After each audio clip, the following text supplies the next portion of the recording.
Podcast. I'm Rob Parkinson, and we're here talking all things Salford Red Devils. Joining the show this week, as ever, we've got Paul Parkin. How's your week been, Parker? Yeah, been good, mate. Yeah, since Sunday, it was an unbelievable result, wasn't it? Just a great day all round, really. But yeah, it's a good way to kick the week off. Yeah. Also joining us on the show, we've got Tamzin Corcorin. How's your week been, Tamzin? Been good. Easy going now because we've got a week off, but yeah, one of the stars of the Salford Devils ladies. What a great season so far you've had. I know it started off with Swinton, and then we've just been going up, and I've been improving more in myself. Brilliant. So there's loads to go on this week's show. We're going to look back at the Wakefield win. We'll look back at the ladies' victory as well. We've got all the big news that's coming out of the club, and then we'll preview the game against Warrington on Sunday. So we'll start with 2 wins for Salford Red Devils. So Salford Red Devils were victorious against Wakefield at home. They won 74 points to 10. Parky, talk us through it. Well, I mean, where do you start with that? I'll be honest, after about 6 or 7 minutes, I thought, here we go again. From the first kick-off, we give a penalty away straight away for a tackle in the air before even a tackle had been committed. Then we drop the ball, and then they go and score, and you just think, it's not our day, is it? How wrong I was. It was an absolute procession. I've listened to people, I've read Twitter, everything else, and yeah, Wakefield weren't great. I'm not gonna say they were, but some of the tries we scored the other day it was phenomenal. Yeah, we worked out early on how to get around them. There was no good taking Wakefield on up the middle because their pack it's bigger than ours. Most teams is bigger than ours, unfortunately. That's just the way it is. But we let that ball do the work, and some of the handling, obviously the conditions help, but just absolute first class. It was just so exciting. Every time we got the ball, you just think we're going to score. We had them on toast. Some individual performances were out of this world. Yourself last week, I was critical of the last couple of weeks. The Hull KR game, the Wigan game, just weren't good enough. And certain players needed to stand up. And did they? I mean, there were some players out there who I think had let us down a little bit recently, who were just ripped it up. And once we got on top, there was no looking back. He's probably one of the best players I've ever seen in 40 odd years. It was first class to beat a Super League team like that. Not just I know we beat Cass by 70 at Weldon Road last year, but that was against basically their reserves, wasn't it? This was a strong Wakefield side who had less players missing than we did. Just brilliant, great to watch, and I just wish it could be like that every week. Yeah, Taz, what's it like playing in a team that when it just clicks, you end up scoring tries and making chances? What's it like? It's amazing. It's more like coming from your half and your fullback because they just see everything that you don't, and then with us, it's strange when you get the insights of a player, how it works and what you look for, that you don't always see as a fan. I said that last week, didn't I? It's strange since I've moved stands. I see things differently, even though and you think you know the game inside out, but then you see certain things.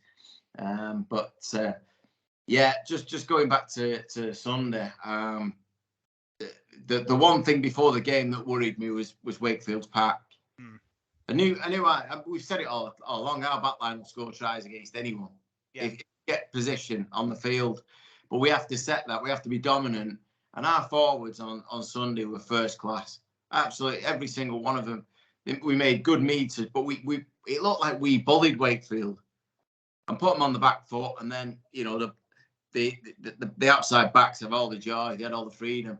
But it wasn't just the fact that we'd made a lot of meters. We decided to attack from inside our own half, and Wakefield just didn't know how to cope with that. They couldn't handle the speed.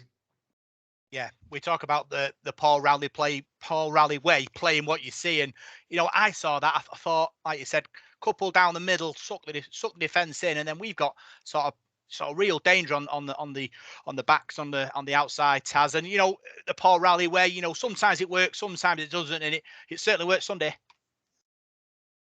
Yeah, it definitely did. You could tell though when I watched the game, the forwards were just shooting, like not all of them was, and then the outsides were just stood still.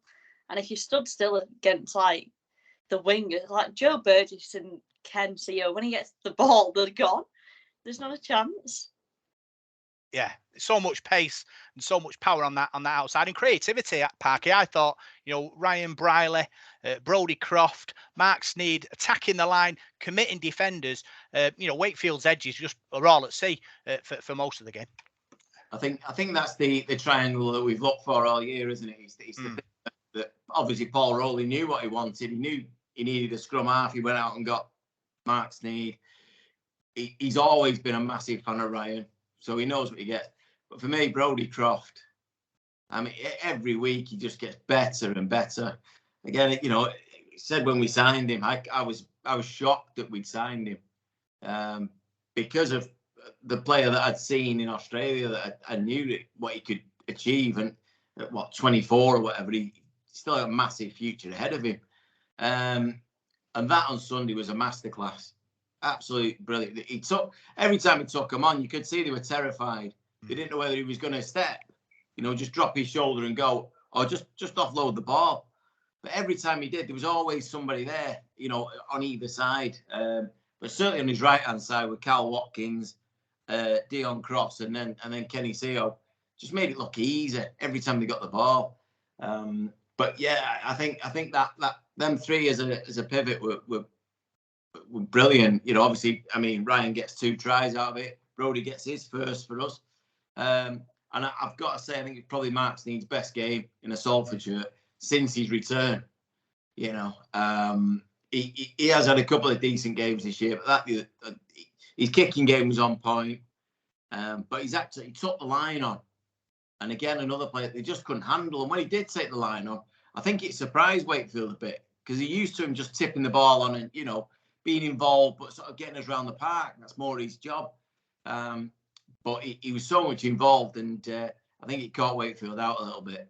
Yeah, and it was a ruthlessness for me, Taz, that error by Wakefield, score by Salford. And I think, weirdly, Wakefield kept trying to kick short and kept turning the ball over and kept giving us a ball, which is a strange thing in that situation when you're getting battered. Yeah, definitely. Because they kept kicking to CO, didn't they? And every time he was under it. And it was always the left-hand side as well that they went to. And I think once it played off, didn't it? Yeah. They got Which the ball is weird. Yeah. So you wouldn't keep doing it if it weren't working. Well, they did, luckily for us. So it was like you say, Champagne Rugby Park, and we've watched some, we'll call them average performances, but moments like Sunday make all the bad days worth it. Yeah, definitely. I think that's what we live in hope for, don't we? That's the life of a Salford fan. Generally, we wait for these moments, and you don't get them very often. We don't put scores on teams usually. If we win a game, it's been tight. They never make it easy for you, do they? There's always a heart attack somewhere along the line. But going back to that Wakefield tactic from the kickoff, kicking short every time. I thought once they'd realised the game had gone, they would have thought, right, the best thing to do is kick the ball down and just pin them in their half. Just keep it in Salford's half. And they kept going for this short kickoff that wasn't working. And I don't know. I don't know whether it should have come from the coach or the skipper or whoever, but it seemed a bit brainless, because all it was doing was setting us up sort of 10, 15 meters short of the halfway line on the first tackle, which made life even easier for us. But yeah, it was a very strange tactic. But I just want to pick out a couple of individuals really that we mentioned them a few times, but I thought Alex Gerrard was first class the other day. Again, he's probably his best time in a Salford shirt, and maybe having that contract signed and knowing where he's going to be for the next few years will settle him down, and he looked brilliant. Tyler Dupree, again, what? How has this kid slipped through everybody's fingers? if he carries on like that, I'm not joking. I think he's got what it takes still at his age to make some kind of international. He's strong as an ox, and he runs. The pace of him for a big lad. I mean, again, they couldn't handle him. And you could go on about Martin and Harvey Levette with them two grubbers. But what's he doing? He's a back rower. He wants to calm down a bit. But super. Andy Ackers again, massively unsung hero this year. Andy, I think he's been, overlooked quite a bit, but he's in top form. And then, like I say, you've got the back line of Croft and Sneed, Dion Cross again, bargain of the season without a doubt. That first try he scored.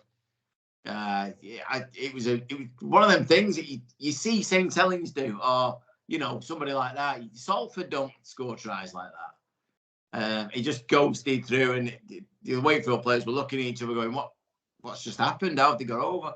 But yeah, mainly them forwards that really, worked hard, because again we've struggled this year with forwards. We were short in numbers, and they've really stood up.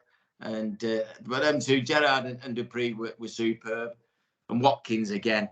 I mean, what a new lease of life he's got in the back row. He at the moment he's probably in the top 3 or 4 back rowers running about. I think you've got the Liam Farrells of the world and people like that, but he's well up there at the moment. Yeah, obviously talk about Tyra Dupree, Taz. Young players, there's just no fear, is there? And he's taking on sort of the best in Super League, one of the top forwards, and he's just rampaging through. And like Parky said about Callum Watkins, a great player, always wins collision for me, always lands on his fronts, speeds a player the ball up, and that's what you need going forward. You need quick ball, and we got plenty of that Sunday. Yeah, we did. When I was watching it back, I think there was like every now and again in a set, like twice in a set, if that, they was getting turned on the backs, and straight away the ref was telling them off, and they was off. Like they weren't testing the ref to anything. So that worked in Salford's way. Favour. Oh yeah, I say you've got to play, the strengths, haven't you? And if you know that the referee isn't going to penalise you, then you hang on that little bit more. But I think Salford were winning collisions, Parky, left, right, and centre, and Wakefield were really struggling. I think also the fact that Salford scored, I think it was 2 tries twice, back to back, which sort of kills the team, really. Yeah, very much so. I mean, our discipline as well was a lot better than it has been, which helps when you're not giving the opposition, field position and possession. It's just cutting out silly little things, giving these restarts and all that. But one player I missed out there that I did mean to mention is Sam Luckley. He had a massive impact off the bench when he eventually got on. It seemed to take forever for him to get on the pitch. He was warming up like Tim Yonkers used to do. Tim Yonkers. He'd do a full workout before he got on the pitch. Yeah. But when he got on, brilliant. And again, he's got that offload, hasn't he, Sam? He well underused for that. But yeah, I think the discipline for us was really good. And I think they got pinged a few times harshly. We've seen that against us this year, and a couple of times I sort of thought, was it really? You know what I mean? I'd have let it go, but we've been punished for it. So maybe it was just our turn, and it was probably the perfect storm for us on Sunday. Everything we tried sort of came off after that first 5 or 6 minutes. Everything Wakefield did went wrong, and it's one of them days where you just got to make hay. If that's the way it's going to be, because this week it can all turn around. Warrington could turn into Melbourne Storm all of a sudden this week. That's how it works in rugby in general, but certainly for us. But no, I was so proud on Sunday that just the way they played. They played with smiles on their faces, didn't they? They looked like they were enjoying it, and long may it continue. And it'd be great to do it again this weekend. It would be amazing. Obviously, looking back at the game, couple of sort of the late tries, one from Joe Burgess, one from Ken Seal. Looked like Burgess was in touch. Looks like a forward pass to Seal. But Parker, we've waited 20 years for two of them decisions, so we'll take them. Definite tries. No, but it's strange actually, because I was looking down the touch now, and everybody knows, what my eyes are like. They're not the best, and But I kept an eye on Burgess, and I thought, my brother was next to me, and we both went, he's got that down. He's got that ball down. Neither of us had actually looked at the touchline. And the fact that he might as well have been in the stand with us, he was that far over. But like you say, you get him, and when you do, you've got to take it. And we've had it done to us loads of times. I mean, there's countless occasions where the opposition have got a try that we know shouldn't have been. It was a forward pass or whatever. There's a knock on in the build-up. The referee somehow missed. And this was our turn. I'm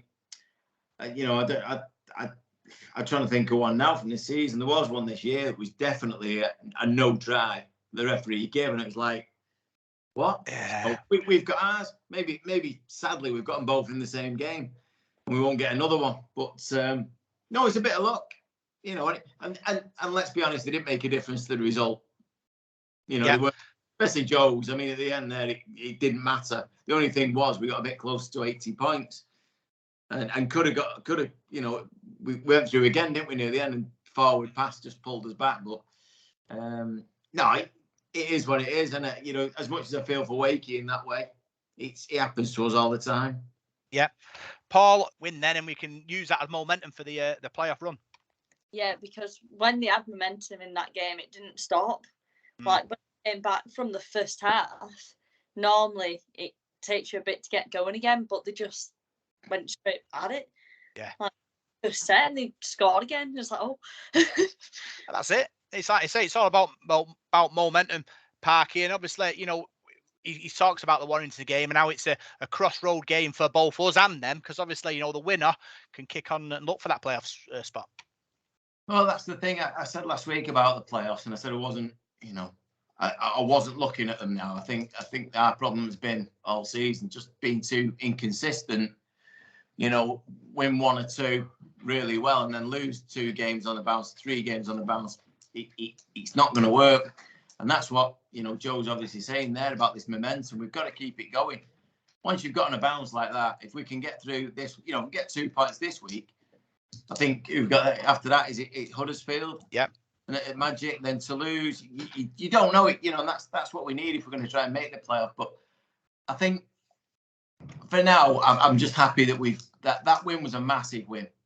I think it got a monkey off our back a little bit in terms of the gap now between us and Toulouse and even Wakefield, to be fair. But the points difference and everything else, it's done us a massive favour. But no, I understand what Joe's saying, and we've got to take that confidence with us now. Not forget what we did this week that was so good that can take us through. But it's a big period. You don't know, 2 or 3 wins here, and you could be looking at the playoffs. Because having watched, the Warrington Hull game the other night, sadly, I had to watch it, which was awful. A lot of them teams in that middle part seem to be throwing it away every week. Leeds again this week. Nobody seems to want that 5th place or whatever. So 5th and 6th place. So it could be in our hands, but we just need to back up this week. There's no good doing what we did on Sunday and getting hammered this week. It's just not going to work. So I hope what Joe said is in the camp, and I'm sure it is. I'm sure they're all buzzing, and just get their head down and do it again this week. Yeah, Taz.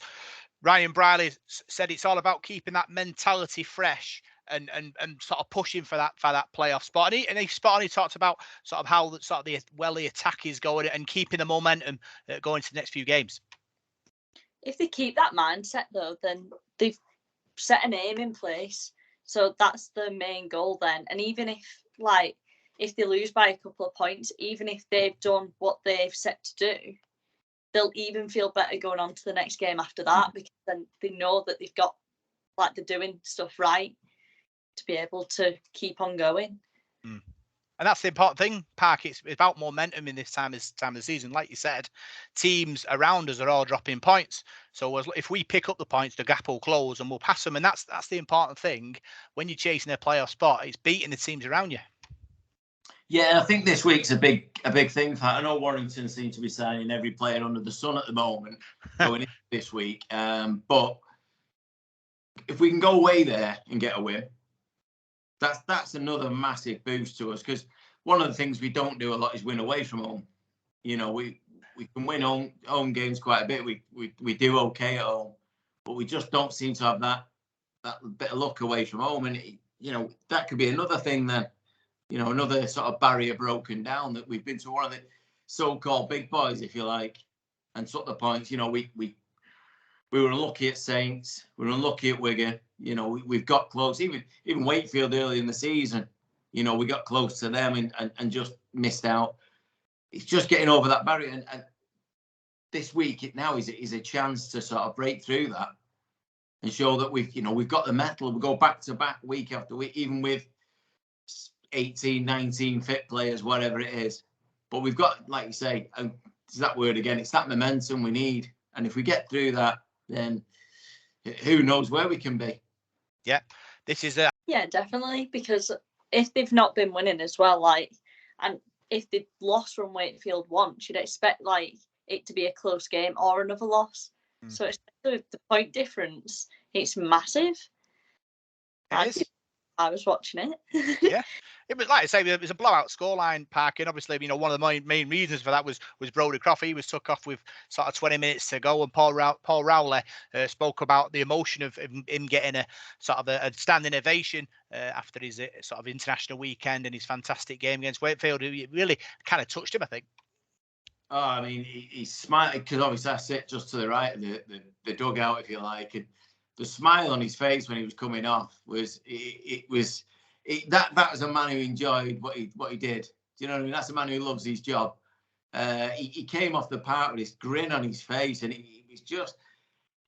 I think he, when he looked round and saw all the fans out of the seats, and obviously, I mean, you would love that, but he deserved it, and that's what a luxury to have, to be able to take him off with all that time to go. Give him a rest, because he didn't get a rest the week before like everybody else. Well, besides, Kenny Seo and Cal Watkins. But he was just majestic the other day. Absolutely, it was beautiful to watch. I said while I was in the stand, can you imagine having him and Hastings together now? It's just absolute dream stuff. He showed on Sunday why he is an NRL player and why he will be again. There's no doubt about that. And no wonder Paul Rowley was gushing over him, really. I mean, it was a special performance from him. I mean, he was aided, by other players. Let's not, take that away from him. But he's been good all year, hasn't he, Brodie? And he's got better and better. He's learning the game. And I think the conditions suited him the other day. Nice dry pitch, bit of sunshine here and there. It wasn't glorious, but it wasn't too bad. Rather than fighting against the wind and rain, which he'll probably have to do this week. But you give him a flat track, and with our back line, and he just all clicked. But he's some player, and Paul Rowley obviously spoke highly about him. But obviously the whole performance would have caught anybody out. But he must have known. I think Paul knew that somebody could get a bit of a beating off us if we did get a chance to let loose. Because he said it all the time. He's never been worried about performances or anything like that. He said it's been about a process a lot of the time. And playing this way, it won't work every time, and we will get punished. But when it does work, well, we've just seen the result of what can happen. Yeah, nearly had a podcast bingo there, Parker. Firming up the grounds. Nearly. It was there, but it wasn't. Neil Baines lost 2 stone. That's tomorrow's story, Parker. Yeah.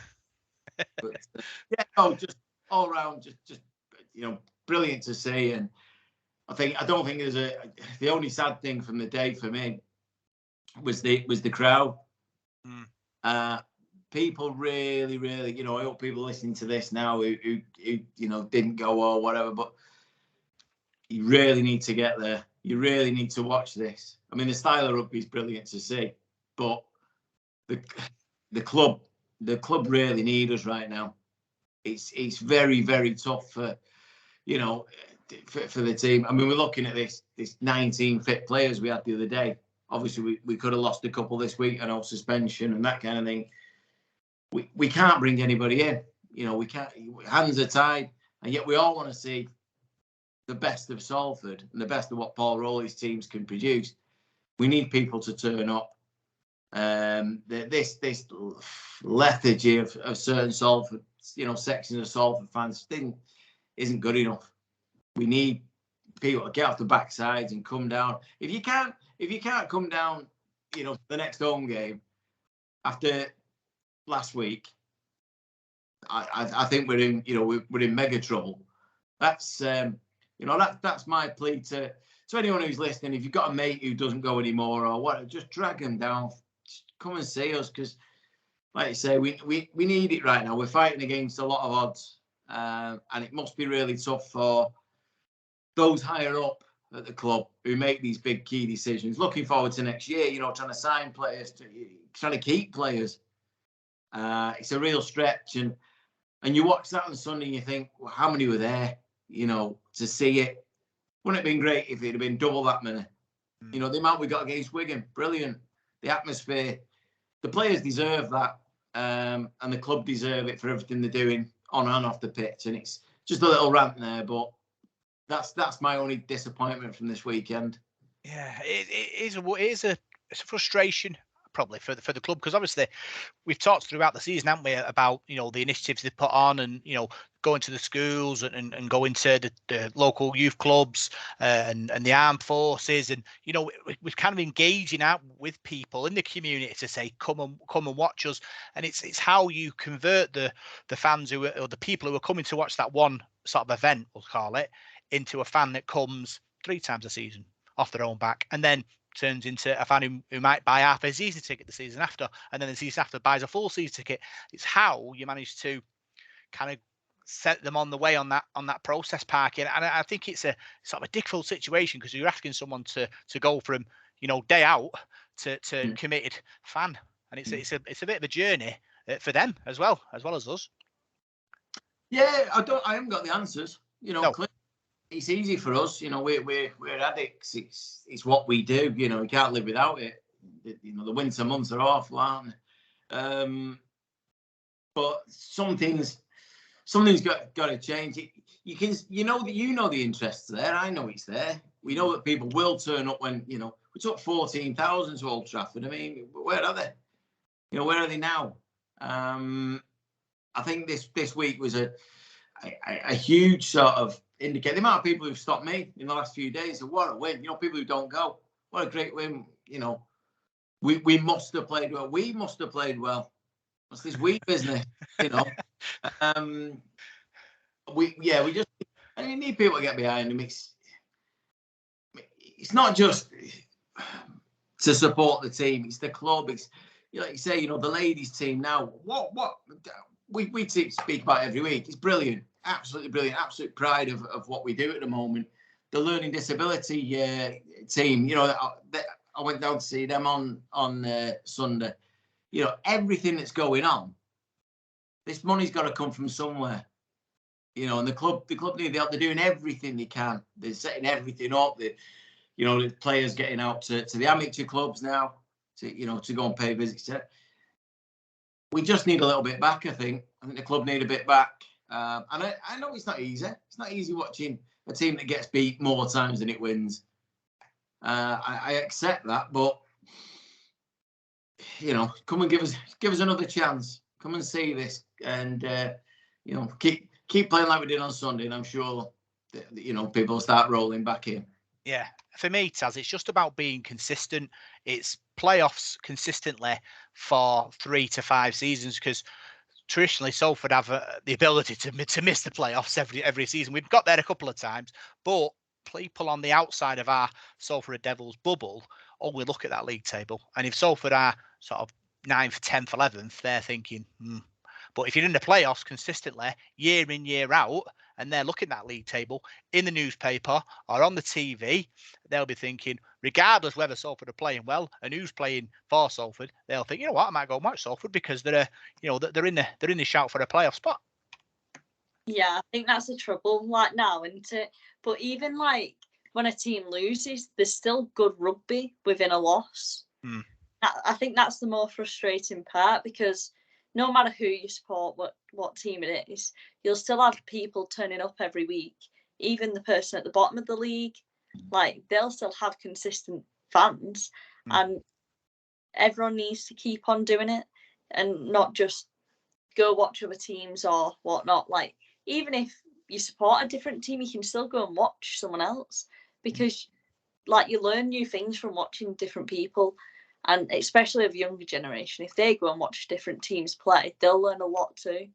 Yeah, that's all about Parky investing in the youth. Sounds like the club that they're onto that, and then hopefully that's like a long-term thing, really, for me though, because the kids will grow up, they will have kids, and then you've got like a cycle, aren't you? But it's a start, which is great. Yeah, it's very much chicken and egg, isn't it? I mean, like you say there, you want a team to be in the playoffs every year. Well, what you'll find is the teams that are in the playoffs are the teams with the most money generally. Yeah. I could have told you at the start of the year that St Helens, Wigan, Catalan would probably be in the top 3 this year. It looks like they will, and I did say at the start of the year that ourselves, Wakefield, and Toulouse would probably be at the bottom, the 3 with the least amount of money. It's just how it works. It's the same in any sport. It's very rare that one team without money would get in. We managed it in 2019. We upset everybody back then, but without that money, you don't build a good team. So you need people coming through the doors. People won't come through the doors unless they're watching a winning team. It's very difficult, but we need it all just to come together now.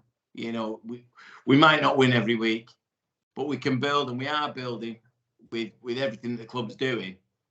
And I'm not just backing the club here. I'm sure they know they could do more, but again, you probably need money to do it. To get the message out. I got a taxi to the game on Sunday. I said, I'm going to the stadium, and he said, what stadium? And I said, I'm going to the AJ Bell. He said, is there a game on? Now, that's a local taxi driver. So you see, we've got a long way to go ourselves. But as a fan, we can spread the word a little bit. And like they say every week, if you've got a mate, bring him with you. Yeah. Let him see what this is all about. But for me, it's an exciting time for the club because the structure's in place at the club now. We've never had this sort of structure in place with ladies and learning disabilities team and physical disabilities team, and it feels to me like a real rugby league club now. When before it might have just been a first team and a load of fans. So that's a positive, and you're just hoping that message can get sort of projected out now to the people of Salford, who will finally wake up to the fact that they've got something to enjoy. So let's talk about stats now, Parker. Tacklers, top tacklers, Alex Gerrard with 22, Callum Watkins with 21, Andy Ackers 20, and Harvey Livett 22. Obviously, scoring 74 points, not doing much tackling. Yeah, there wasn't much to do, was there, really, besides early on. I don't remember too many occasions where Wakefield actually had the ball. I just don't. Every time they kicked off, they gave it us. We went down the other end and scored. It was that simple. But the key was, though, when there was work to be done, it was done. The first try was a little bit disappointing. I think I'm not going to name names, but I think a player switched off a little bit, and switching off early on in the first 5 or 6 minutes isn't great. But and the second one was a great pass from Lino out to the wing, caught Kenny Seo out of position. But other than that, even when Wakefield had the ball, they didn't look like they could threaten us. Solid. But the one thing was about our defence, and we mentioned it earlier, though, about not giving penalties away, how quick we were getting off and getting back in line. You know what I mean? Getting that defensive structure set, rather than one person just hanging on and somebody. It looked so well drilled on Sunday. And Wakefield, there was a spell in the first half where they were trying to get a bit of a roll on. They had 3 or 4 really sort of quick play the balls, but our line was back as quick as it could be, and just stopped them dead. And they weren't getting, I think in a set of 6 they were getting like 30 meters. Well, that's usually us. But yeah, no, defensively wasn't really a major task for us this week. A lot of lads probably had the afternoon off a little bit. Yeah, you locate yourself in the middle. Taz, what's the secret in defence? I think me as a middle, because I'm quite smaller than the rest, I'm the one who nags you. Everyone's ready, set, and moving back up, because sometimes if I'm next to someone and see I'm not moving, they'll be like, well, I don't have to. So some of our forwards kind of need the energy, like, right, me and you in this tackle now. And there's me and Ness normally does it as well, because we can, like, split sides. So I'll be like in between a prop and a second row, and she'll be in between a prop and a second row to keep him working. So then it kind of works out. But then some people do get tired, and that's normal, and some just have to work harder for that tackle. Yeah. I suppose you have to be a bit more clever, like hanging on just that little bit extra second to get them back. Yeah, definitely. And we've been working a lot on peeling when tackling, because sometimes, because you hear the ref shout, like, oh, gotta go. But we're kind of learning the new girls into it as well, that that's not really the case. Like, you do have to show movement, but you don't have to get up and run. No. Kind of way. I think we call that game management. I think that's what we'll put that under the game management title, Park. Top meter makers. We always say on the podcast that over 100 is always a good sign. Ryan Briley 125, Kensey 165, Callum Watkins 118, Tim Laffey 104, Joe Boyd Burgess 190, Brody Croft 111, Alex Gerrard 87, Tyra Durpeace 72, and Elijah Taylor 72. So made mega meters there. Yeah, again, it was more than 3/4, wasn't it? Because we were in such good field position and attacking from good areas. They were always going to make the meters. Alan Watkins, as a back rower, that's some effort. That's tremendous. I'm surprised though a couple of forwards didn't make a little bit more, but obviously they didn't have to, because the damage was done. Like I said before, it was 2 drives and then let the ball go. So, the back line really, I suppose he would make all the meters, 190 odd for Joe Burgess. It's hard work, that scoring tries, like, isn't it? But there was a time in I don't know if you remember it, when the Wakefield chipped over and the ball bounced a little bit, and we're all like, oh, and Burgess got it, and he made Tom Lynham look absolutely ridiculous. He just turned him inside out. Lynham sort of looking around, and where's he gone? I think Burgess is in the absolute form of his life at the moment. Remember, I think it was after the Leeds game, the first Leeds game, where Paul Rowley had said he thought he was good enough to be, the international fold. Playing like that, he does have an error in him. I know that. I've looked at the stats. But with ball in hand, he's got to be one of the best wingers around at the moment. I think we're starting to see what we expected when we signed him, and when we all thought, why on earth would Wigan let him go? But he was good. Kenny Seo again running the ball in. You get him. Tim Laffey. It'd be interesting to see what Dion Cross got on all, because he must have made a few. No, I've not got them. Did write him down, Parky, so he couldn't have been in the top. No. 9 or whatever. But yeah, no, brilliant. I mean, going forward again, the main one as well there is Brody Croft, isn't it? Yeah. Making meters like that from standoff is absolutely tremendous. He had the freedom of the park, and like we say, and Paul says it quite a lot when he's on. He could have played in the dinner suit. Yeah. Nobody could touch him. He was that good. So good week all round. Not too much defensive work, which is good. So the lads should be fairly fresh. I just hope they haven't run their legs off. Yeah. And obviously, everyone was super excited about it. Even Paul Rowley was excited about it. I can remember speaking to him, I think it was after the Leeds game, and he talked about, I had to sort of try to G him up, saying, we're all going to big playoff push now. And he was like, just want to settle down, have a cup of tea and, ponder it. And I was like, thinking to myself, I wonder how many cups of tea he's going to have on Sunday to recover from this. You know what I mean? Something stronger, I would have thought. So big thanks for your 3-word match reports and man of the matches. James Hoskinson, what an afternoon. His man of the match was Brody Croft. Steve Bennett, outstanding team effort, Croft. Richard Martin, same again, please Sneed. Alistair Ward, unbelievable. His man of the match was Brody Croft. And Alex Gerrard, can't have one. Can only have one. Alistair, unfortunately. Sarah Bocott, outstanding team performance. Brody Croft. Matt Carr, shows our capability, Croft. Sniffer Blair, Paul Hume, record-breaking Reds, Croft. Stephen Parkin, the Salford roller coaster. His man of the match was Brodie Croft. Ricky P and his dogs in Sale, Liquid Rugby League, Croft.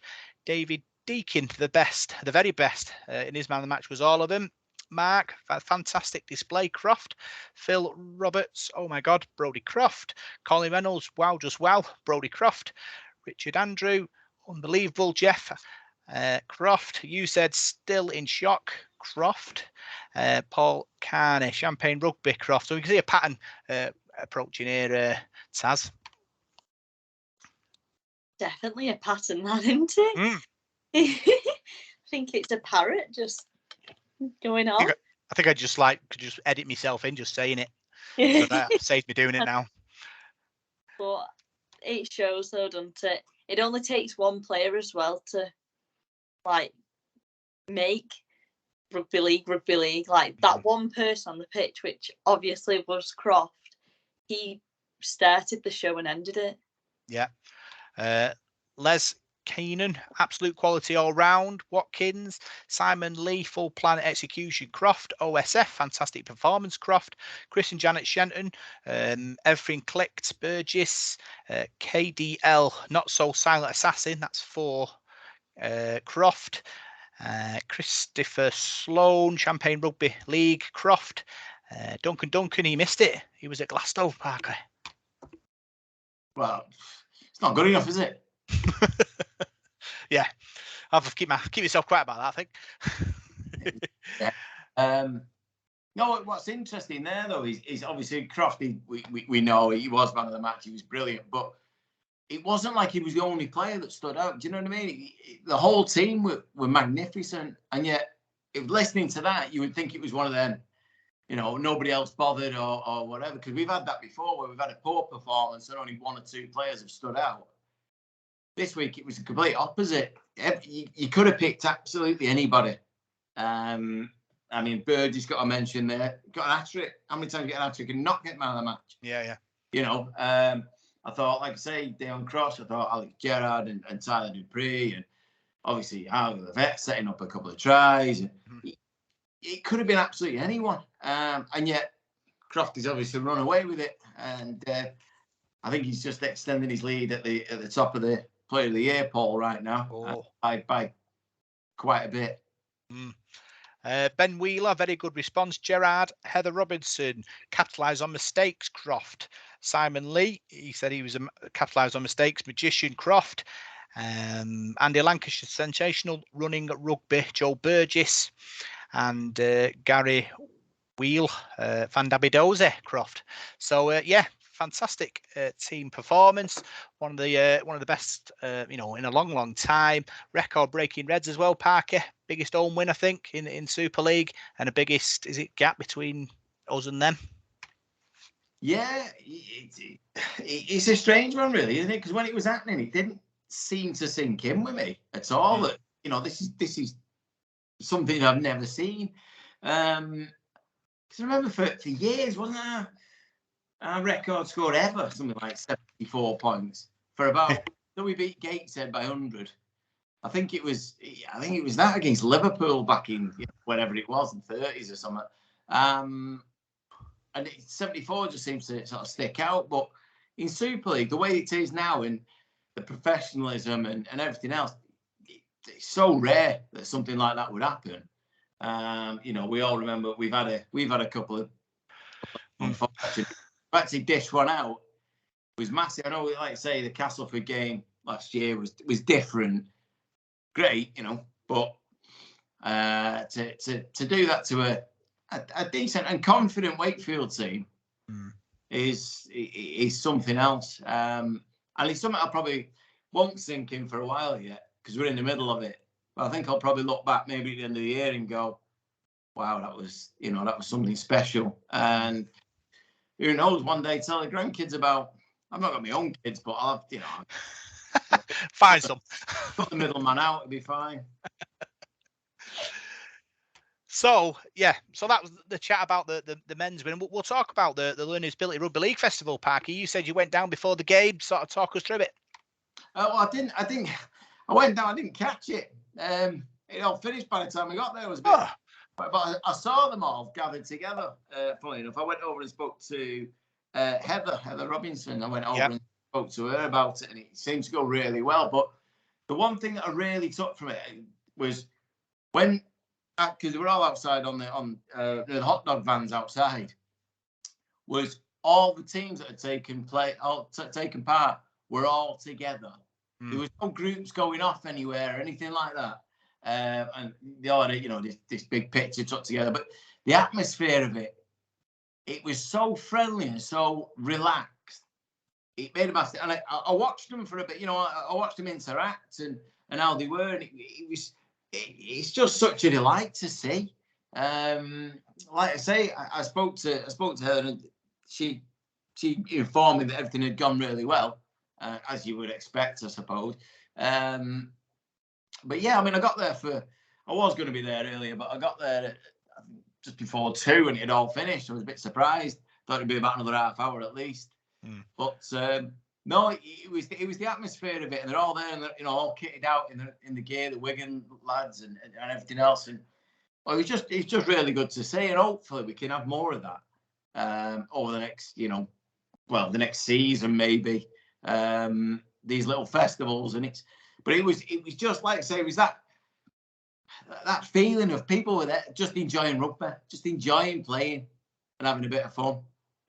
There was no pressure, and then at the end of the games, obviously no animosity against he plays for them, and it was just good fun. And then obviously they all stayed on, didn't they, and had a parade at half time and everything. It was great to see. And again, like I say, to people who don't know or whatever, this is what's going on at the club. This is the kind of place that we are, and you've got to get down and see it and get involved now.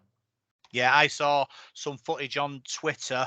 Jamie Bradley try, Parker kind of like sort of ghosted around the referee, found a gap and went sort of 30 metres untouched. What a try.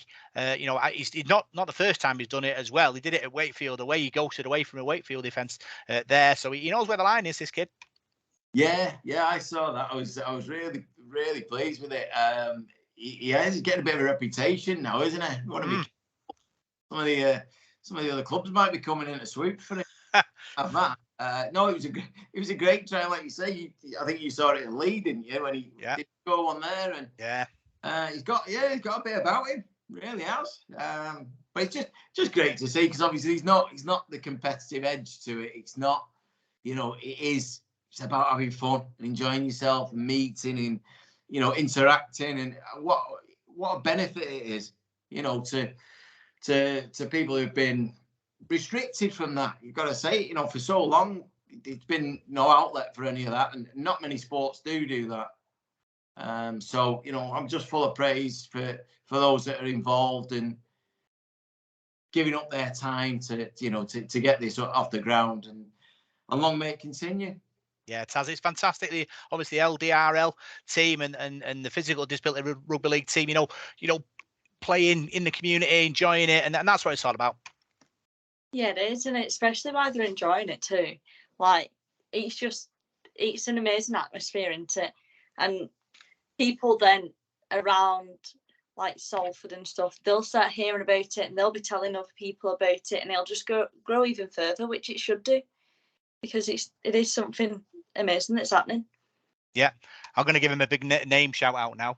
John Lee, Greg, Jake Forbes, Lee Forbes, Jamie Bradley, Dave Heffernan, Jack Heffernan, Ben Heffernan, Sean Begley Jones, Sean Robinson, Ben Blood, and Keith Blood.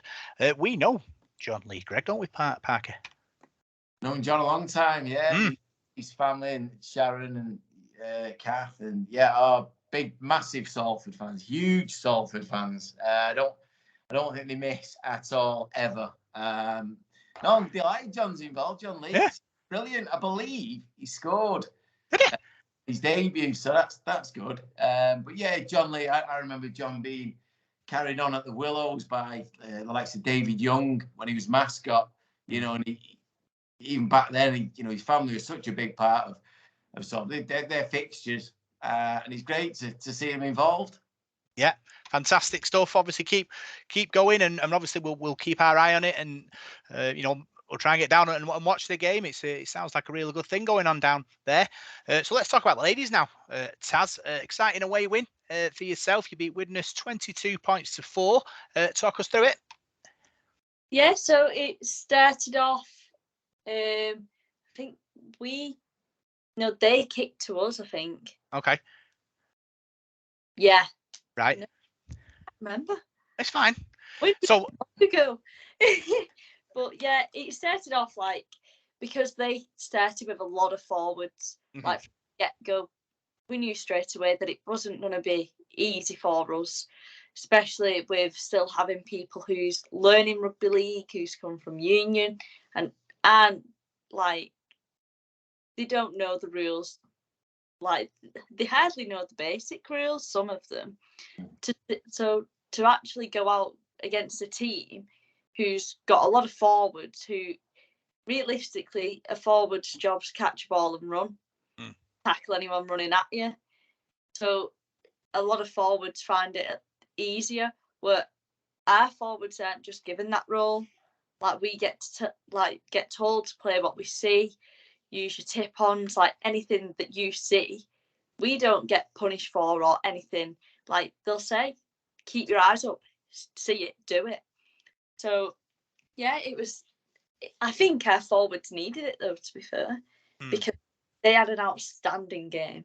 Like every forward worked, and even our backs were working as forwards. Who stood out for you as the main sort of go forward? Yaz was a big one. Yaz was mentioned quite a lot, like in the change rooms as well. With Yaz, she's not she lacks confidence in herself, and this game she was just outstanding. She didn't stop.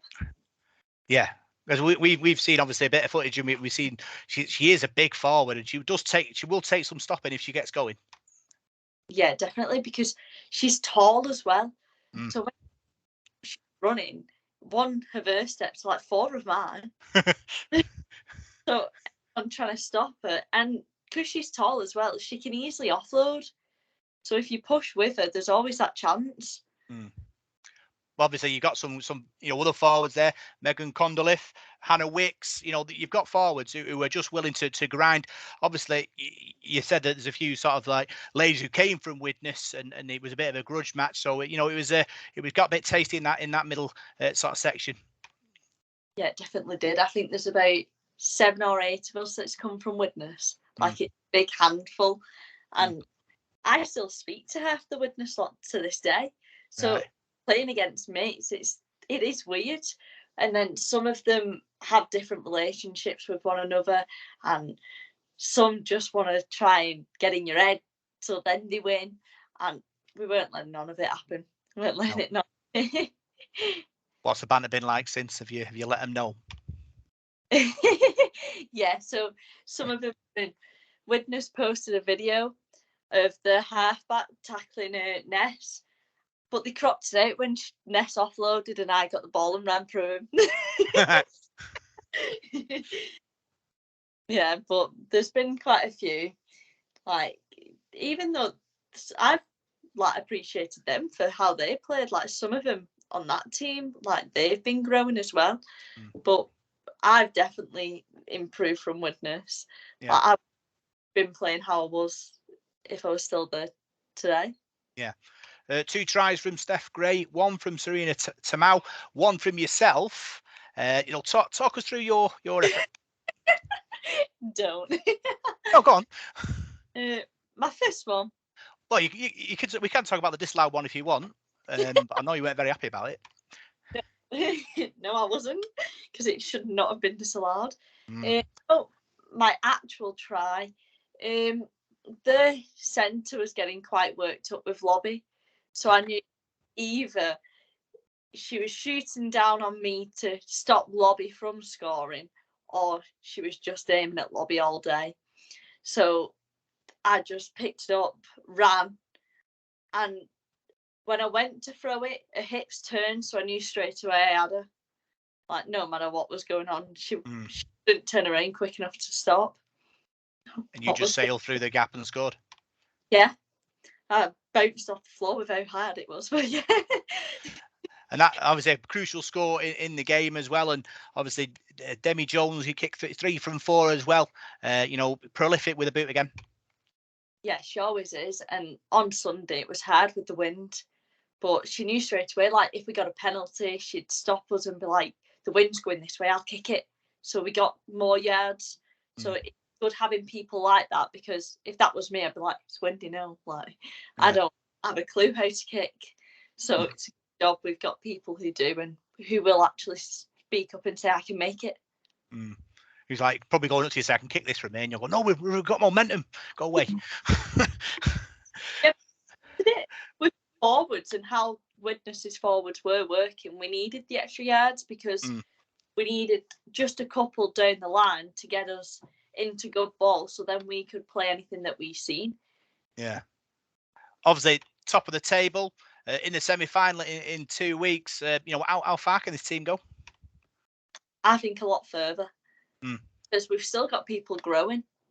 So when you see us on a full spurt, we're going to be something else.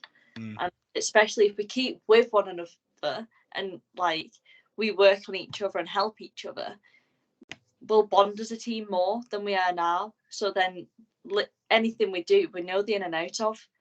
And I think that's what you need in a team as well.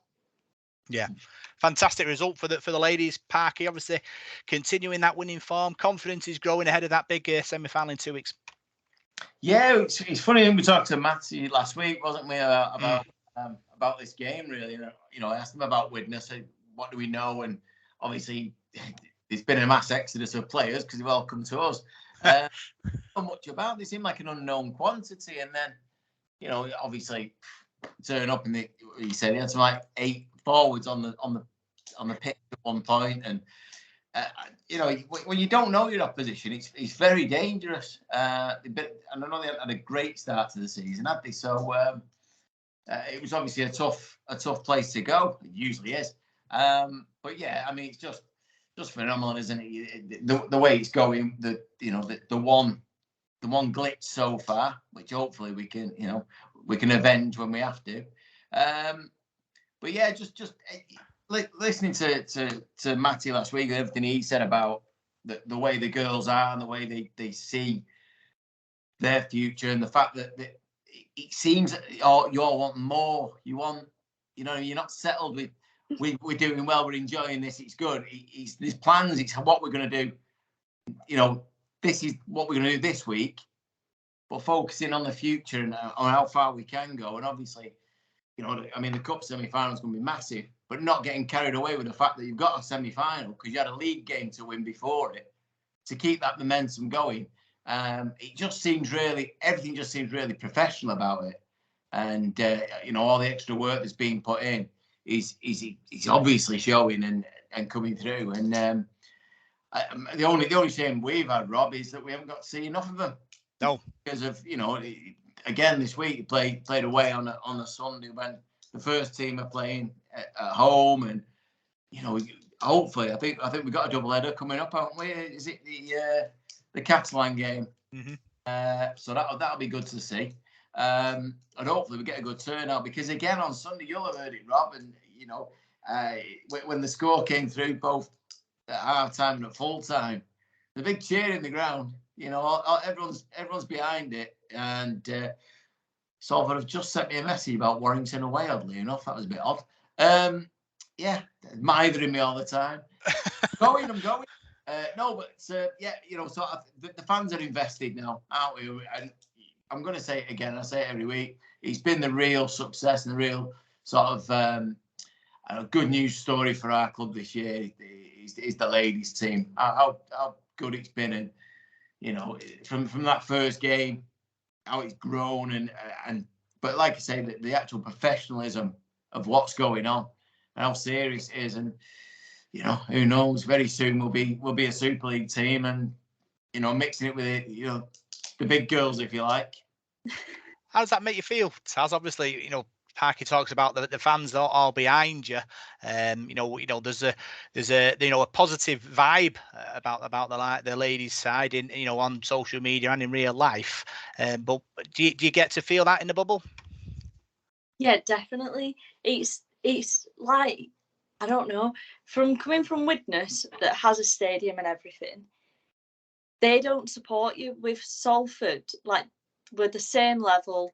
Obviously, Widnes and Salford aren't, but the fans, like the messages that you receive off fans, like the supporters coming down and watching away games, like everything like that. And when we won a game and Salford were playing, and we got told by Marcel, I think it was, that they played it, like they told the fans that we won at half time because they played a little later and everyone was cheering. It's incredible. Like, you wouldn't expect it, especially because we aren't a Super League team. So you wouldn't expect, like, Salford to be so involved. You are a Super League team, but not in the Super League yet. that's the way we're going to look at it. Yeah. I think we've sat down as a team, like all the girls without the coaches, and we've put our own aims, like short-term, mid-term, long-term goals, and we all are thriving for more because we don't want to stop. Like, we know we can push ourselves and we can go further, and if we keep on doing it, we are going to achieve everything that we want to achieve. What's Chris Bates like as a coach? He's amazing. Honestly, you don't know if you're going to get. Oh, sorry, carry on. Like, with Chris, is funny but serious. Like, you can have a laugh with him, but he is like a coach that you need. Like, he's there if you need him. He'll happily have a joke if you're feeling down to get you in, like, back in the mindset. And all three of them together, they all bring everything that you need. Because you've got Dawn there if you need any support, like with Dawn, and then Matt knows every little detail about rugby. It's unbelievable. And Bates more pushes us. Like, he'll know that he wants what he wants to do with us, but he'll want us to do it, not him. So he'll expect us to, like, kind of find our feet with it and not just throw us in the deep end. And that's what you need. And he doesn't pressurize us whatsoever. Like, he's always said, and I think he always will do throughout this season, just play what you see. Like, there is no punishment for anything that we do, because we know if it doesn't play off, we don't need to try it again. Or if one thing went slightly wrong, do it again and make it correct this time. It's a fantastic thing, Parky. Obviously, full of praise for Chris Bates and his coaching staff there, and it's a fantastic team. It's great players, great coach, great team. Yeah, and it shows. I mean, everybody's got their own special little thing, haven't they? Not all sort of towing one line. Everybody's got something different to offer, and I suppose the other thing is within the girls themselves as well. You'll have different levels of experience. Of some girls who've played for a long time, or like you say, have come from even other sports or whatever, even other professions, to offer something to the group. Because obviously these days, I suppose, when you look at your average Super League team on the men's side, none of them have ever had a job. None of the players have ever had a job, really, have they? Most of them have come through an academy and then onwards, and they've never. A lot of them have never worked, never bring something from the outside in, which is different with the ladies, and obviously with the coaching staff being the way they are. I mean, I love the idea of just play what you see, because you need a structure. Of course, you need structure. Certainly defensively, you need it, but there are times where you watch rugby team, and you think, why are you doing that? Why, you know what I mean? You can see that the gap, the space is on the other side, or you've got an overlap the opposite way. Don't just follow that pattern of play through.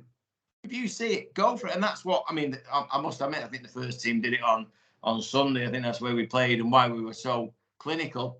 And the ladies have got that. And look, top of the league, and it obviously works. You do need a little bit of structure. But you need the freedom to express yourself and go and play the game and find out what you're good at. Because these girls, let's not forget, they've come together this year. You know, nothing before it. We've not sort of bred these girls through together, or they're all new together, or most of them. And you've got to learn how you play and how everybody else plays. And they're all bringing their own little thing to it, and it's certainly working. Yeah, talk us through your rugby league journey, Taz. Where did it all begin? I started when I was 16. I played for Oral St James's for winter, and then I did like a bit of ligament damage in my knee, so I stopped like half the season just so it recovered.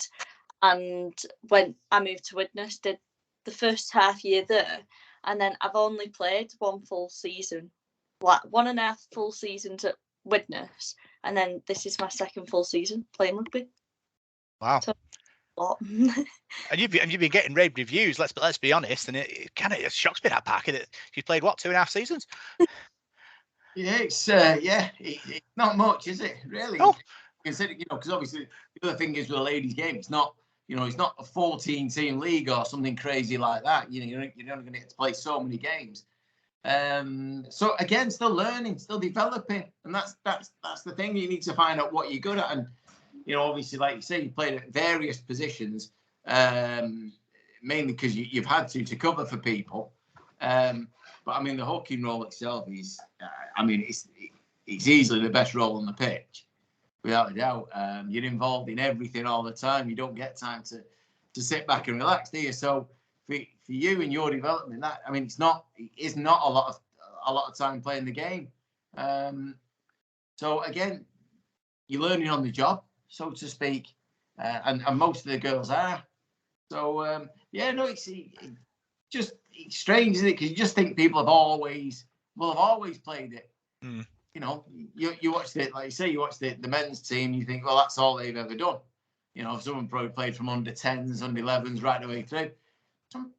Some people have only played one season, half a season, brand new to the game, and like we've already said, they're still learning the rules. Never mind, what position everybody plays, or what the opposition are like. So it's brilliant to see the building blocks and the fact that we started from nothing. And a lot of the girls are doing the same, but we're learning together and we're going forward together. Yeah. You and is it Brogan Evans, both sort of hookers, sort of interchanging, causing kind of all kinds of chaos. Sort of Taz, it's good to see. Yeah. So no, I think it was the Hull FC game where we were the best, because with Bolton, Brogan was at fullback and then she went to 9, but she didn't, that was her first ever game with us, so she didn't really know how we played or anything like that, and Brogan's still new to the game. But with Hull FC, I got rotated into centre and she went 9, so anytime she scooted and go, when I was there at 9, so then every time we always had a quick play the ball. We was always doing everything that we used to. No one was stopping dead and oh, there's no 9. But we worked well that game, really well together. Yeah, obviously exciting times. How did you Salford how did Salford come in for you? What was that like? Well, Salford started with Mark, didn't they? Mark Simon was meant to be coach, and Mark was my coach at Widnes. So I knew him that way. So he asked me to come down to trial. So I came down to trial, but I had other teams in my mind. I just knew I was wanting to leave Widnes that year. So I didn't know what to do, and then I didn't know if to go to Salford, go to other teams. My head was messed with it, to be honest. And then it was actually Chris English and Dawn that I seen and was like, yeah, just come down to see how you like it. So I was like, right, okay, I will do. And then ever since then, I've stuck there. Best decision you've ever made, Parker? Well, I certainly hope you feel like that. I hope it's just, it is strange, isn't it, where everybody comes from? Because at the start of it, when the whole thing was rumoured that we were getting a team together, I just presumed it'd all just be local girls, you know. But it doesn't work like that, does it? You know, coming from all over the northwest, just like the first team would, and all, you know, all representing one team now. But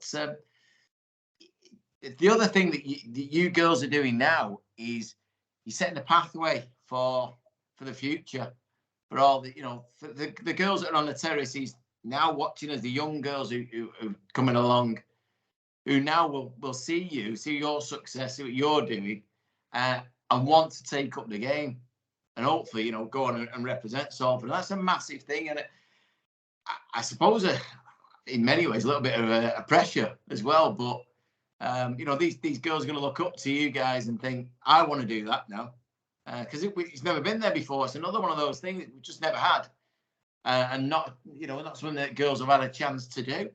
And there are a lot of young girls watching Salford, who now will probably see it and think, this is my chance, and hopefully go off to the local amateur club and join a team, and then work towards, you know, to being where you're at. Yeah. Well, I always say, Parky, pressure is a privilege. And that's what it's all about. Obviously, you know, doing fantastic. The ladies, you know, with on the run they're on, and you know, everyone's behind them, and you know, it's good pressure, and that's all that matters. Aims, Taz, for this season and beyond, sort of looking, you know, hopefully with Salford into Super League, international recognition, maybe. So we've set for our short teams, we wanted to win 4 games to get us back on the roll after the Alton loss. And then obviously we've got Dewsbury next. That's going to be a big win if we do, to get into the final. With internationally, I think the only thing I'll be eligible for now is England students. Right. But I have played for England Touch before. Oh. So that's what I used to do before I started rugby league. Right. How long ago was that? I think I went when I was 14 or 15. Okay. So what was that? About 6 years ago? Yeah. 5 years ago? 5 years ago. Yeah, so you couldn't have been on our list last week, Parky, unfortunately. Oh. I wonder where you were going with that then. You got to be very careful when you ladies. You know. I was just about to add it to the list. Fine, I want to be treading it. I wonder where you were going there. Yeah, it's a shame that would have been added to the list. Obviously, you know, exciting times, Taz, and you know, looking forward. You know, it's an exciting time. You're part of this team that are going places, and you know, hopefully, you know, finals on the way, and then a push for a Super League spot. The promised land of Super League. Yes. Yeah, so if we get into the final for the cup, I think that will help us like boost our confidence and start growing more team. And we'll have the final for the actual league. We're hoping to get into that as well. But that will be a tough one for us, because everyone at that stage will just be going after the same thing. But if we can go through that, then I don't know what will stop us. We don't know what's going to stop you. I don't think anything's going to stop you. That's the thing. You've got confidence, you've got skill, you've got determination, Parker. You know, it's a perfect recipe, this. Yeah, let's hope. I mean, it'd be nice to have a couple of finals this year, wouldn't it? And to go and attend wherever and whenever. I'm sure we'd take some decent support with us. But yeah, it'd be brilliant. And in the first year, that, you know, it's what dreams are made of, isn't it? Come from nowhere to hopefully make 2 finals. Don't get ahead of yourself, obviously. But you know, I mean, next week is the next. You know, it's the next game, but it's the next big challenge, isn't it? Yeah. And that's the one that you can get over, and then you can kind of relax on that in terms of that's out of the way, and then just carry on with the league. Just keep thinking about the league and getting into that final, and hopefully, well, who knows? You know, like Rob's just said, I don't think there's much stopping this team. I really don't. I mean, even just watching highlights and watching games, the skill level of you guys, and you seem to be, so far ahead of the opposition. I don't know, I don't know what it is or why, whether it's coaching or whatever, but the possibilities now are endless, I think. Matt Wheel, Matt Drinkwater in now to give us a calming down chat about taking out every game as it comes, Parker. We're going like level 10 now of excitement. Yeah, go and have a cold shower, I think, mate. Just getting a bit, yeah. So that's all the chat with the matches, and now we'll look at all the big news coming out of the club this week. So we'll start with ladies news. The Ladies 9, which is being held at the AJ Bell Stadium, there was a wild card selection, and Salford were in the running. And considering it was at the AJ Bell, Parker, I personally thought we must have been a shoe-in for this. Unfortunately, Warrington have took the wild card. Thoughts and feelings about that? Because I don't think we can ask Taz because she might get in trouble. Well, have I ever expressed my feelings towards the RFL? Let me get comfy. Come. Once again, this sport seems to shoot itself in the foot.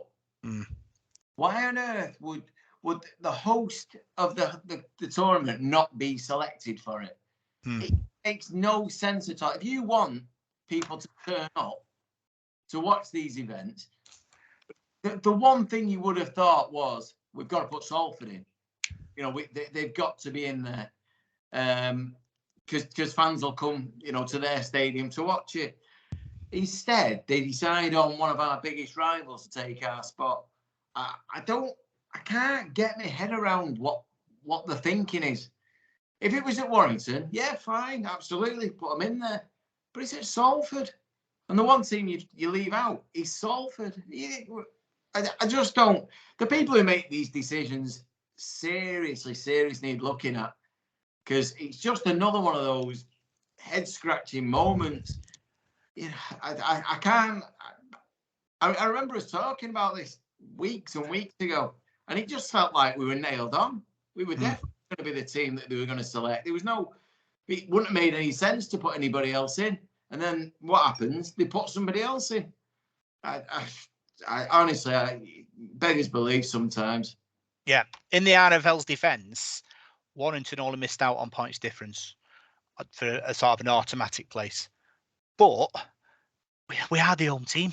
And, the ladies, top of the table, in the semi-final of the Cup, it's not like they're making up numbers. I mean, they went to the Nines competition.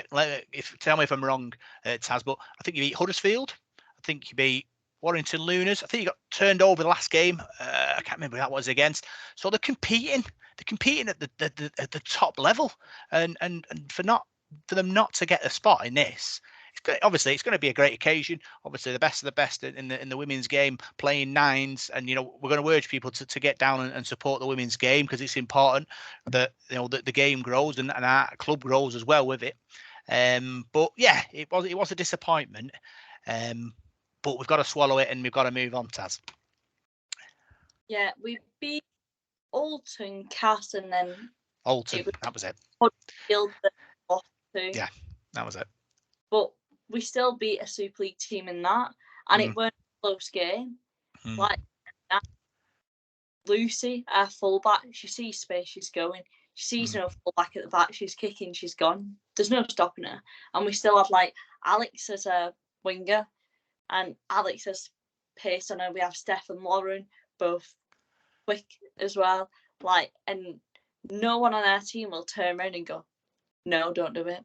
Like, they all turn around and say, yeah, do it. Like, if it doesn't pay off, we'll make up for it. But yeah, Nines was a good experience, because I think it showed our forwards and our backs, like, there is space. You just have to take the defence with you to allow more space for others. Find the space, find the tries, Parker. Yeah, very much. I mean, I'm just thinking about it. It's winding me up now. You shouldn't have mentioned it. I know you're saying about Warrington just missing out, They missed out. We missed out. Other teams missed out. You missed out. You know, what is it? It's seconds nowhere. They usually say, don't they? That's yeah. But what a chance they had to expand the game. Mm. Do you know what I mean? To encourage us, to encourage this new team, this, you know, I just don't. I'm angry now. I shouldn't have said it. It makes absolutely no sense. And like you say, how are these teams? How are we ever going to know how good we are if we can't compete with teams? If we're not allowed to compete with teams? If you're left out of tournaments, you know, when we played that nines to qualify for this, which we obviously we didn't, but we were even newer team. We didn't. It was raw. Give us a chance. Now we're halfway through a season. We're doing well. What? This wasn't a decision made 3 months ago. This was made in the last week. They could have easily slotted us in there and obviously boosted the crowd, put more bums on seats to start with, but giving our girls a chance to say, you know, for the actual strides you've already made, here's a little thank you, or you know, a little bit more encouragement. You're in with this lot. I don't know. I don't know. That's why I'm blocked on Twitter from the RFL. Wonder why. Cannot. I can't get my head around them. I really can't. Positives though from the women's game. The club announced this week that the ladies' pathway is happening. I spoke to Craig Fisher about it, and this is what I had to say. Hi Craig, welcome to the show. The club have announced the launch of the girls and ladies pathway. Can you tell us all about that? Yeah, so the success of the women's team's kind of brought this on a little bit quicker than what we actually thought. The girls pathway is essentially a pathway to get into the women's team in future years' time.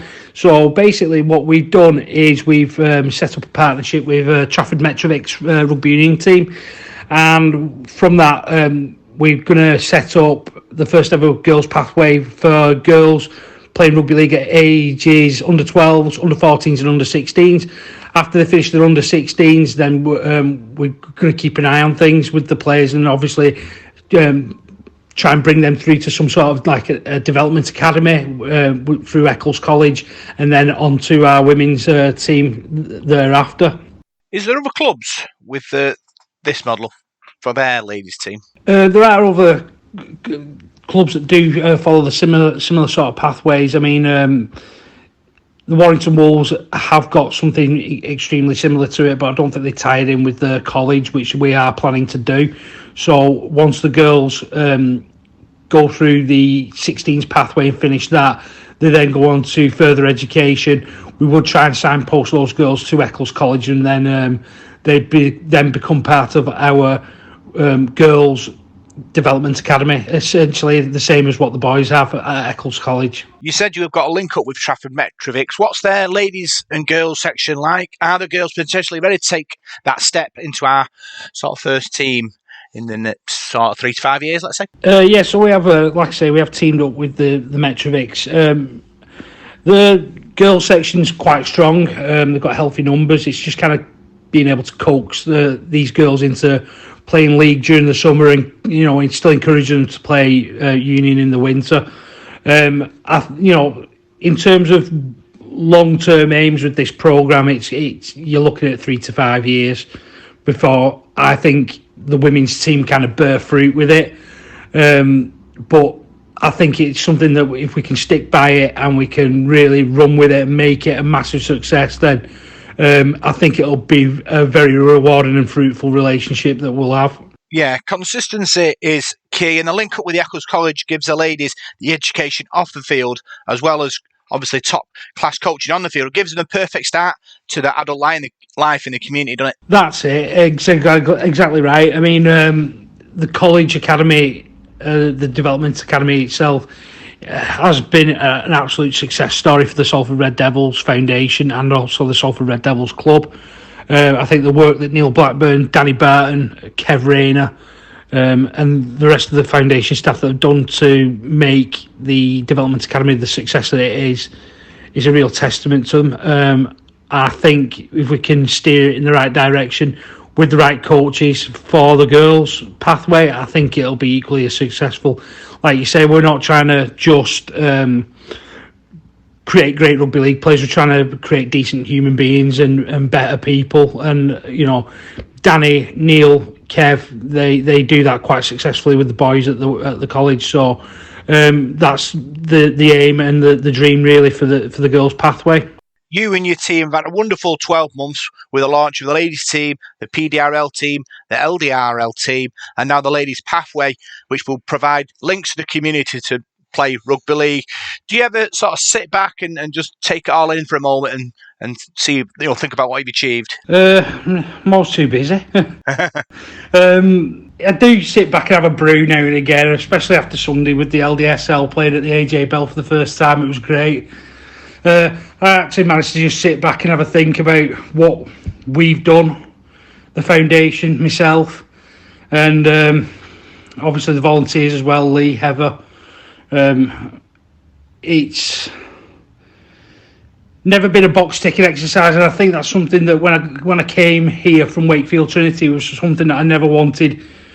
What I was planning on doing with Salford to be, I wanted it to be a strand of rugby league for absolutely everyone, something that the community could embrace, something that the fans could rally behind, and just something that gives something to the club that they never had but needed and deserved. And I said it from day one. I remember saying it to Neil Blackburn when I sat down with him when we were talking about me coming over from Wakefield. I said, everyone else has got it, why shouldn't we? And I think that's what kind of sold it, really. So, there's still work to do. I think we still need to polish a few things up and make things a little bit better. But the last 12 months, for me, it's been tough. Yeah, it's been hard work. Yeah, there's been sleepless nights, and there's been times where I've spent more time, in Salford than I have at home. And it's just it's all become worth it just to see, the women's team doing what they're doing and doing it so well. The LDSL team just absolutely loving the rugby league, and the PDRL team, got the first win against Wigan. I know I'm a Wigan boy, but that was a massive plus. And there's still work to do. There's the girls' pathway. Obviously, that's hopefully going to be a massive success. And then, who knows? Wheelchair rugby league might be the next one. So, long may it continue. And like I said, it was something that was it was never a box ticking exercise. It's something that the club needed. It's something that the foundation was ready to support, and it was something that I was more than willing and prepared to deliver on. Final one from me, Craig. On the podcast, we've christened you Kingfisher, the maker of all things good. What's the next decree, and does it involve wheelchairs? Because wheelchair rugby is getting a lot of publicity in the last few weeks and months with the World Cup coming up, and it'd be good to get a Salford Red Devils team under that banner. Crikey, it's making me sound like a biblical character. I think it'd be remiss of us to think that wheelchair rugby league shouldn't be on our radar. It probably will be. Logistically and cost-wise is something I need to look into. But before that, I need a holiday. When Kingfisher wants a holiday, Kingfisher gets a holiday. Good luck with all the ladies' pathway. Everything else you got a hand in at Salford Red Devils, and we'll speak soon, Craig. Definitely, mate. Thanks for having me on again. Thank you. To try for something as well and be in our positions when they're our age. So it's a massive thing to start up. It is, Parky, and it's a vision. He talks about building it and being consistent. Now it's about being consistent, in the years to come, to develop these young girls coming through. I don't think there's any quick fix, but it's a pathway, and that's the important thing. Other clubs have this sort of process in place, and now we have it too. Yeah, it's just opening up doors for people to get involved in the sport in whatever way. So not everybody's ever going to be a rugby league player. if you wanted to. You know, I'm living proof of that. But the chances are there that weren't there, and this is opening up them paths and people to get involved, not just with, you know, the pathway to getting into the ladies team, but also being part of it, being what goes on around it. You know, going into, you might want to take up coaching from this. It opens up a whole new world for the girls that follow the game. And again, it's just another sign of how serious the club's taking it. You know, I've said it 1,000 times. I'll probably say it every week. I think people thought at the start it was a gimmick or it was just a bit of fun or whatever. This is deadly serious. This is Paul King had an idea from the start. You know, and I'm sure Bleasy was up with that, but everybody else below that, right the way through the club, he's on board with this. It's how serious it is now. And when you think we're creating a pathway for girls to be involved in rugby league, it probably wasn't that long ago. We wouldn't have had a pathway for lads to get involved. Yeah. You know, so I'm not, you know, we've been nearly 150 years now. So, but we've come such a long way in the last 12, 18 months. And this is just another way of showing that the progress that we're making as a club, as a community as well. And as I said before, you know, you ladies now playing are the front of that. You're the face of that, and you're the ones that are getting people involved who want to take up this pathway, and hopefully the continuing success. Yeah. Talks about the link up with Trafford Metro, Vix, Taz, and it's great. Obviously, you know, linking up with the ladies who play in rugby union, gets a taste of rugby league. You know, might like it, and then obviously they can develop their game too. Yeah, definitely, because it's like the same with us training at Roosters and stuff like that. Like, kids that start seeing you more, and they don't have a women's side, so that's one thing that they want to start. Well, they might want to start looking into, and then from there they can, like, if you're new to a game, it might be better off going to a more like newer team so you can just learn the rules and then progress up. I'd do that if I didn't know what I was doing, not throw myself in deep end. But stuff like that, it's good to see, because obviously with lads it's there for them, like a lot easier than it is. But it's the same with the disability sports as well, like how they've just started as well. But it's aiming in the right direction. Like, it's definitely starting something that needed to be started. Do you think you've had to work harder to get to this level than a lad possibly would have had to do? Not necessarily harder, I don't think. Like, no. With lads, like going into like academies and stuff like that, be able to like compete professionally and get a wage, which most lads will want out of rugby. I think they would have to put a lot more into it, because we don't get paid. Like, we still have jobs, we train late, like, that's how it is. But we do it because we enjoy it, like, we want to be there. So, yeah. Exciting times, Parker. Obviously, like you say, opportunity sort of later in obviously 3, 5, 10 seasons down the line. Who knows where this, you know, the ladies rugby league will be? Yeah, and the thing is, just listening there is the fact that you hear it a lot, that of you know, any sort of ethnicity or whatever sex you are or whatever, is that you never, for a girl, you've never seen anybody like her playing rugby, if you know what I mean. May never seen it. You follow what you see, you know what I mean. You never saw, if you'd never seen a girl on TV, you know, she'd have nothing to aspire to. You know, this is what we're creating now, and we're giving that extra sort of, that extra push. And I think for us, it's easy for, you know, for a lad like me growing up in Salford, it was perfectly easy to get into rugby. You know, it wasn't a problem. There was teams all around me. I got to see go and watch the team every week. You know, it was there. It's kind of just something I fell into. I went to school with plenty of girls used to go and watch, but there was no outlet for them. It was just something they went to watch. You know, never had any thought of ever playing it because nobody else played it. And now that's just opened up, and it's just getting the whole community involved now. And it's just massive strides, isn't it? You know, we're finally dragging ourselves into this century, I think. And that's where we want to be. That's where we want to be, Parky. After years of looking through the window at it all, it's you know, it's great to be on the other side of the pain. Yeah, it is, and like you say, I don't know too many sports. I think the development of women's soccer has been a huge part of it as well, showing that which way that's gone. You know, the professionalism of that now, and the money that can be earned playing that is something for everybody to follow.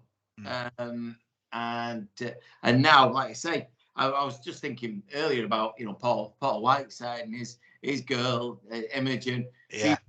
She loves rugby league now, doesn't she? You know, she goes on about it all the time. She knows all the players and everything else. Who knows? One day, you know, Paul didn't make it, but there's no saying she won't because of what the girls are doing now and these pathways that are being opened up. I'm sure Paul will be listening, going, "She's never playing rugby. She's never playing rugby." But you know, it's that kind of thing. You know, lots of you know, families take their daughters to the game, and I've never had the chance to play it.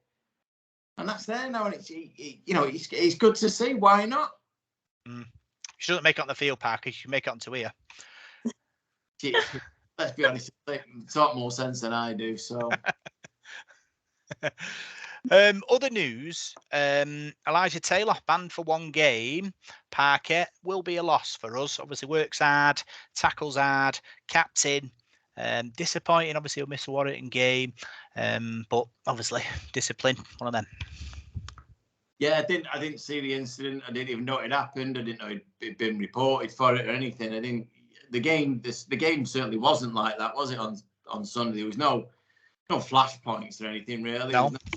You know, so I'm a little bit surprised, but been picked up and he's got a ban. If so, then it's bad news. But like you say, he comes off the pitch. And he looks drained. He looks like a broken man every week. He leaves. You know, me and my brother were having this conversation at the game the other day. He puts everything onto the pitch. He leaves it all there. And when he comes off, he can hardly stand up. The poor lad. He's absolutely worn out. But he does. He gives everything. His defence is top notch. You know, and obviously as a leader, you need him out there. And it's another blow for us in the pack when we're short of bodies anyway. We could have desperately done without it, but fortunately it is only 1 week, so we will get him back. But it'll be a big loss for us. Yeah, not great news. No, more positive news though. The Frame of the Future game, Catalan at home, tickets for schools. Hopefully another big crowd, Taz. Yeah, but that's like when we were talking about getting fans back there. That's one to like increase it.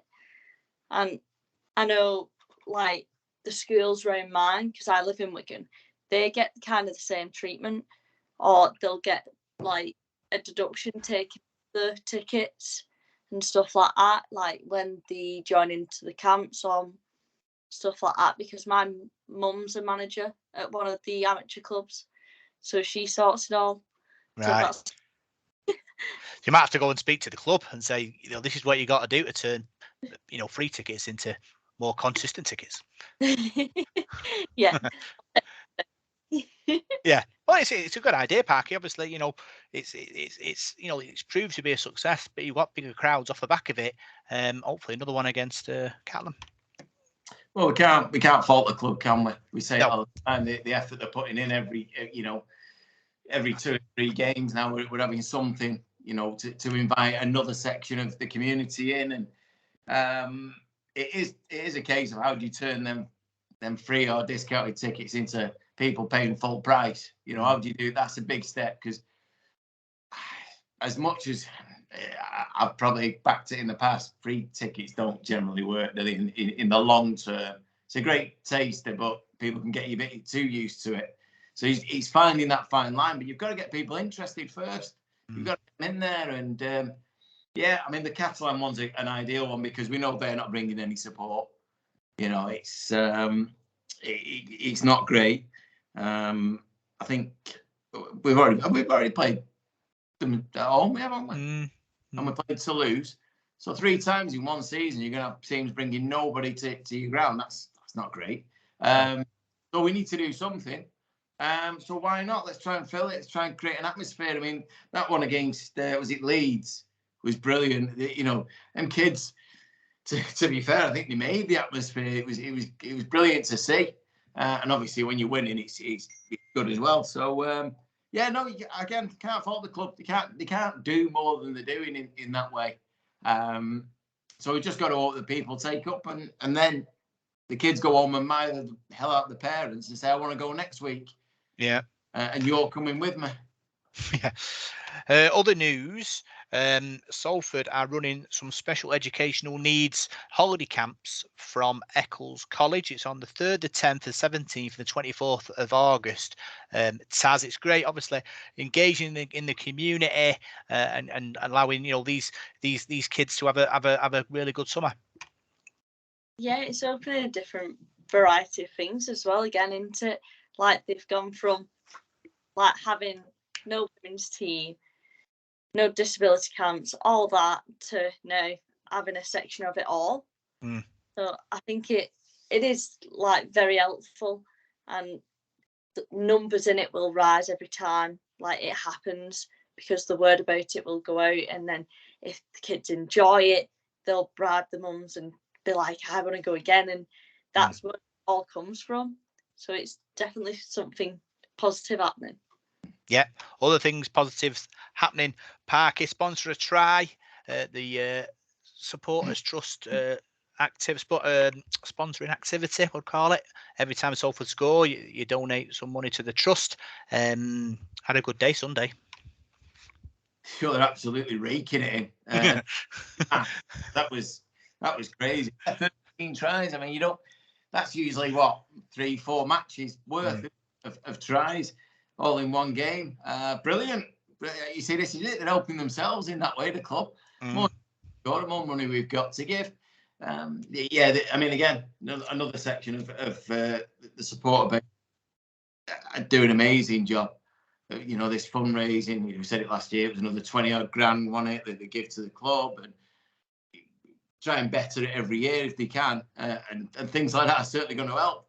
Another 13 tries this week, and I think we'll all be celebrating. But I'm sure they raised quite a bit of money this week. Yeah, another 13 tries this week, Parky. I'll be ringing Halifax for a mortgage holiday. Yeah, sure. I'm sure. I think Cheryl will be happy, and it'll just add to the coffers now. But there'll be a few people hiding, won't there? Hiding, tell you. Other things that Supporters Trust are doing as well, they've organised a Saxon Soul Night at the Bluebell. It's on the 30th of July, 15 quid. You can get for a ticket, food's included, gets a raffle as well. Taz, so it's a great sort of opportunity for sort of fans to go down and have a good time. Yeah, definitely. Free food, I'd be there. That's all it takes. How about Saxon Soul? Is that your kind of thing or not? I'm not. As long as there's entertainment there, I'm happy. It doesn't really matter what's going on, as long as it's fun. How about you, Parky? What's your musical taste like? No, well, Saxon Soul, he's been at the Willows all the time. Yeah. We're absolutely. He's been on nearly every Friday night, I think. Really good bit of soul music. They'll get people going. What date was that? Sorry, Robert. Turn it over. 30th of July. 30th of July. Yeah. No, it'll be a good night. Saxon Soul, not heard him for ages. He used to be really good. Started off with a bit of James Brown, brilliant. Them were the days. That'll be good. That'll be a good night. And again, these people are doing this. They're setting all this up out their own time, and nobody's getting any, getting paid for it. I'm sure a few of the players will be invited down to, if there's nothing else going on, to come and pay a visit. But that'll be a good night. Yeah. Other news: VX3 have a sale, Parky, 40% off. Merchandise. What do you fancy? I really like them blackout hoodies. I think they're really smart. I am a fan of the hoodie. There's a few bits really, because the gear this year has been brilliant, hasn't it? Some of the stuff they've sold is excellent, and I might be looking for a few polos for me holiday. So if anyone from VX is listening, I'll happily advertise your gear by putting it on my back. No, yeah, brilliant. 40%, and it's until I think it's until about the 10th of July, isn't it? This so yep. Plenty of time yet, and the right time to do it. And all back end of the month, people have got a few quid in the pocket. Yeah. I think I'll certainly have a look. See, unless someone wants to invest in me, then invest in us all, Parker. Well, yeah, we should contact them really. Yeah. Free advertising this. This is it on YouTube. The people will see. Yeah. You never know. We'll see what happens. I don't know. I think they'd rather have David Beckham doing it than me, but. Taz. Yeah. Ladies team on this. Yeah. What's obviously Taz? We've got sort of ladies merchandise as well, which is great. Obviously, you've seen all that. Obviously, what's the obviously it's good that obviously ladies have that option now to purchase ladies' clothes. Yeah, definitely. Some still prefer men's sizing because they're a bit bigger, but for people like myself, if I went into a Salford shop and tried to wear like a men's small, I'd look like a child. Right. It'd drown me. But talking about that black hoodie, I bought it. Did you? Yeah. I've spent a fair bit of money on there today. Have you? Yeah. Oh. There we go, Parker. It's working already. I'm claiming that. Parker's got a list. You didn't buy two, did you? Yeah, no, it's some of the gear is really good. So I'd get on it now while you can. Definitely. Yeah, definitely. But like I say, get on that website. It's all good stuff, and put some coppers back in the club. So that's all the news coming out of the club this week. And now we'll look at what's happening in the World Rugby League. Yeah. So week off for you this week, Taz. Preparing for the big game next week, the big semi-final. Yeah, I'm going watching Warrington and Alton on Friday. Oh yeah. Because they've had a rearranged game, and then there is on Sunday, I think it's Widnes and Dewsbury. So we're going to watch Dewsbury before we play them. That's what I like to hear, Parker. Spying on our position. That's what it's all about. Getting that edge. Yeah. Putting the groundwork in. Love it. That's what it's all about. You watch your rivals.